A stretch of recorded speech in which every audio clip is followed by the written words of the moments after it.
and welcome to Marinsky March 2023, where every day in March we make a sausage recipe out of one of Adam and Stanley Marinsky's books.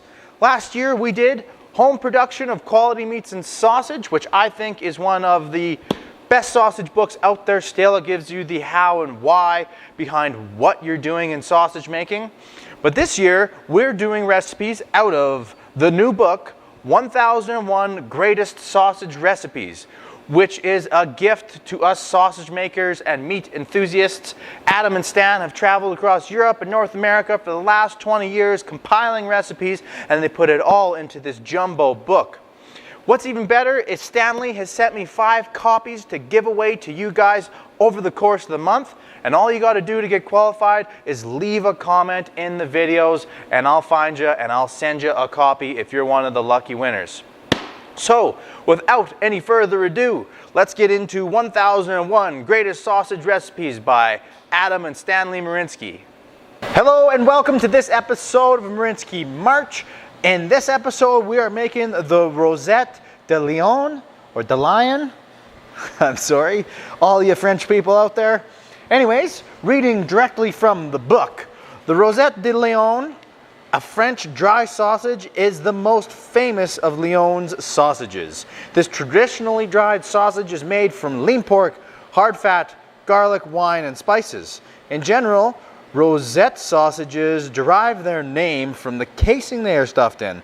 The last part of the digestive tract of a pig is called the rosette in French. So, a pig's bung in English, rosette in French. They're a Romance language. All right, so I got the pork here. We're gonna do a kilogram batch, 2.2 pounds. I got the lean pork on this side, some pork butt on that side. And it says to grind meat through 8mm plate, 5/16, and then chop fat. We're gonna mix some culture up for this one because it's going to be air dried. We're not gonna smoke it, it's not gonna be cooked. It's a fermented project. I'm getting it started a couple months ahead of time. We're gonna add some fat cubes, mix the spices and culture together, stuff firmly into a 50mm pork bung. I'm actually gonna use beef middles. I'm not using the rosette, I got beef middles. I couldn't find pork bungs. I got beef bungs, but no pork bungs. See, it mentions wine. This traditionally dried sausage is made from lean pork, hard fat, garlic, wine, and spices. Oh, there's red wine in the recipe. Good. Okay, so let's get started. Let's grind this meat through these plates. So what I'm going to do before I run this through is I got these bits off the pork butt or the pork shoulder. They got a bit of fat. The recipe calls to hand cut the fat. We're not going to run it through the grinder. They must be concerned about smearing the fat. It's pretty lean. But this is pretty well frozen. I just had it popped in the freezer before I got started. It's going to help run through the grinder way better. And it's a little safer for fermented products. You want to keep them nice and cold. I'm going to chop these up real quick.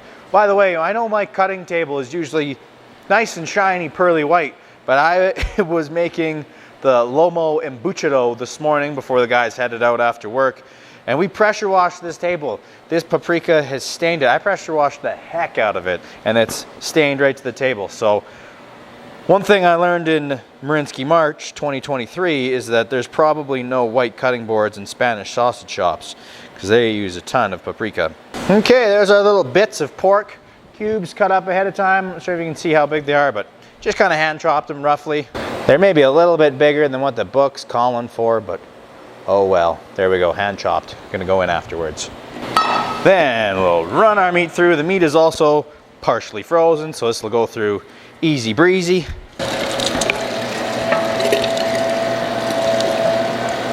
Okay, now what I'm gonna do with this step, now that I got the grind done, throw the fat cubes in here. I'm gonna get the culture started. So I got a little water that's been sitting at room temperature for a while here. I have Mondo Start Classic.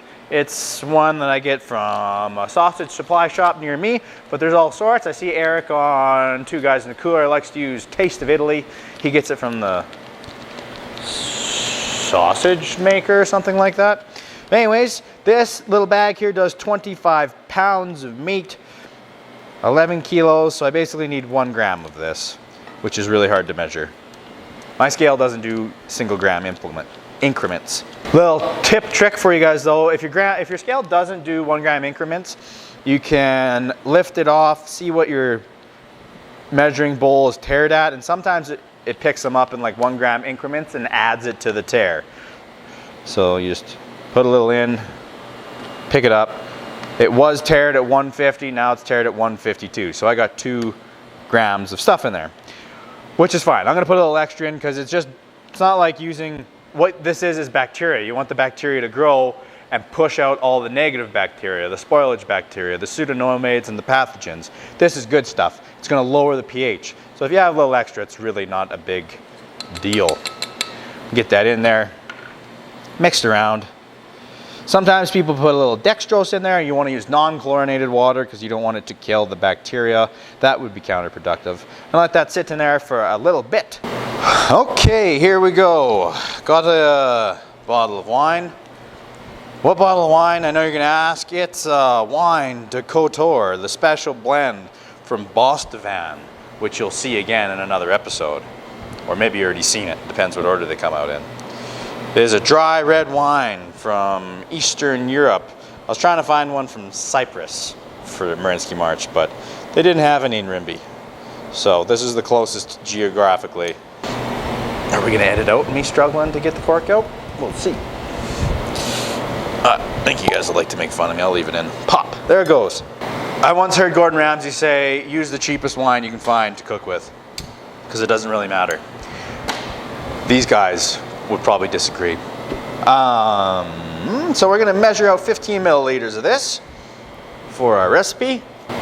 Just a hint, which is nice. I don't like it when there's a ton of it in a sausage because it takes over the flavor for me. All right, we got the red wine measured out. Now we just got to chop up our garlic. I'm using fresh garlic in any of the fermented products in Marinsky March because it is an antioxidant, and I think it is, if I remember correctly, I'm going to look this up. It's kind of antibacterial too, or it affects bacteria growth in fermented products somehow. So I'm going to have to look it up. I can't remember right now off the top of my head. Garlic, minced, in it goes. Spices, in it goes. You guys got to get that book and get these recipes. It smells good. It's going to be quite an interesting fermented sausage. Our little bit of red wine. Okay, then it says to mix till sticky. Oops, I kind of did that out of order. You're supposed to mix just the lean with salt and cure until it's sticky. Then add the fat cubes and the salt and spices. Here's our sticky ball of meat. Sticking together pretty good. Next step is we're going to stick it into, I'm using beef middles. Like I said, it calls for beef bungs, 50 millimeter units. Oh, I just about forgot. We better add the bacteria culture. That would be bad if we didn't. And you just want a little bit of water, because the objective of this is to get them to dry out. You want it to lose 33%, so you don't want to be adding like a cup of water. It's just a little bit of water into our new sausage stuffer. This is the very first batch of sausage I am running through the sausage stuffer that I'm giving away to you guys at the end of the month. Don't forget to leave a comment. That's all you got to do. Leave a comment in this video and any other video from Marinsky March. And now I might send this to you at the end of the month. Now I'll grab one of our beef bungs. And what I've done with the beef bung is I've soaked it in water ahead of time, a half hour before we started, because they are a little bit thicker, denser casings. And I also put a little bit of vinegar in the water. That kind of takes that harshness, the smell of the bung out of the beef bung. I'm just going to pinch tight here until I see some sausage coming out. There we go. Okay, and then we're off. There we go. There's our little batch of sausage. Lift this off, and I'm going to push the rest out of the tube. We went to all this effort to make it, so we may as well get it all in that sausage casing. I usually recommend cooking them beforehand, because then you can see what it tastes like. But with these ones, there's no point, because the fermentation really changes the flavor. Good enough. Now I want to stuff it firmly in there and remove all air pockets. We're going to prick these because air pockets can cause us issues down the road in fermented sausage making. Working it in there tight before I pack it, or tie it I should say. Okay, there it is. I'm just going to poke some holes in there. Now the next step is to ferment it at 20 degrees Celsius, so 75 to 8 degrees Fahrenheit, for 72 hours at high humidity. So I'm just gonna stick them in a bag. Actually, I'm gonna wrap them in saran wrap and pop them upstairs to ferment. I'm also gonna put a tag on them so I don't lose track of which one it is. It's also got the target finished weight on them, so that's gonna be 700 grams for this guy because it's almost exactly a kilo. So we're wanting to lose 30%, but it must do the fermentation first. So I just got a little saran wrap laid down on the table, sitting in there, high humidity. I'm gonna pop it upstairs where it's warm to ferment.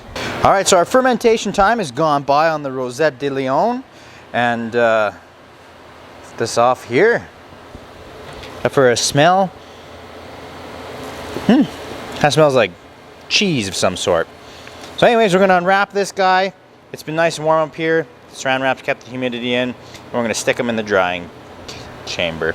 Into the drying cabinet he goes until he achieves his target weight loss. See you later. All right, another exciting day in March. The Rosette de Leon is finished. So let's peel that casing off and have a bite. All right, guys, here we go. The Rosette de Lyon from France is finally finished up here. I'm excited. It's got a neat flavor profile.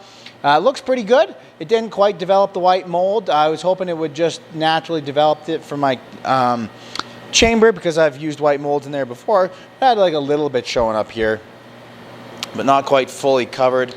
We do have like a little bit of off coloring in here, like you can see maybe. See this color here looks nice. It's got that nice kind of cherry red, but there is kind of like a little bit of this brownish looking stuff, so we will pop in there and look into it, but I'm thinking it's all good to go. So I might peel the casing off first, and by the way, I weighed it. It was at 635 grams, so it's a little past my target, which is a-okay, a little drier. It's nice and firm, like we didn't get case hardening, because when you get case hardening, it's firm on the outside and then gooey in the middle, but okay.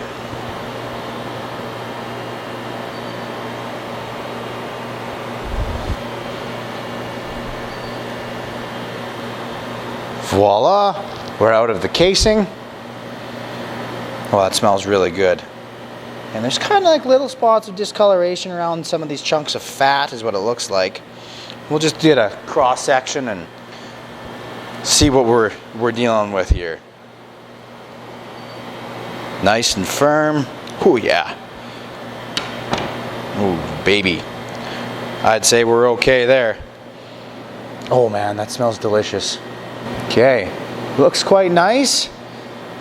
Some good protein extraction. I'll try and slice one nice and thin. Actually, it might be worth sticking on the slicer. I'll be right back. I'm gonna put this on the slicer. Get a few coming through the slicer here. Oh yeah.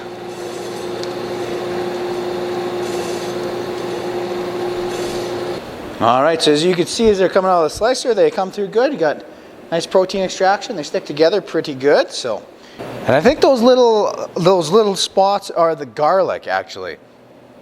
Yeah, they're definitely the garlic. The little off-colored spots are garlic, so I don't know. Here's a little piece of one. Oh yeah, that's hot garlic. Good though. So yeah, I think we're safe. We're good. Well, if I had a pH meter, I'd be able to say we're safe for sure, but I am quite sure we'll be good. So let's enjoy a piece of Rosette de Leon after the long wait.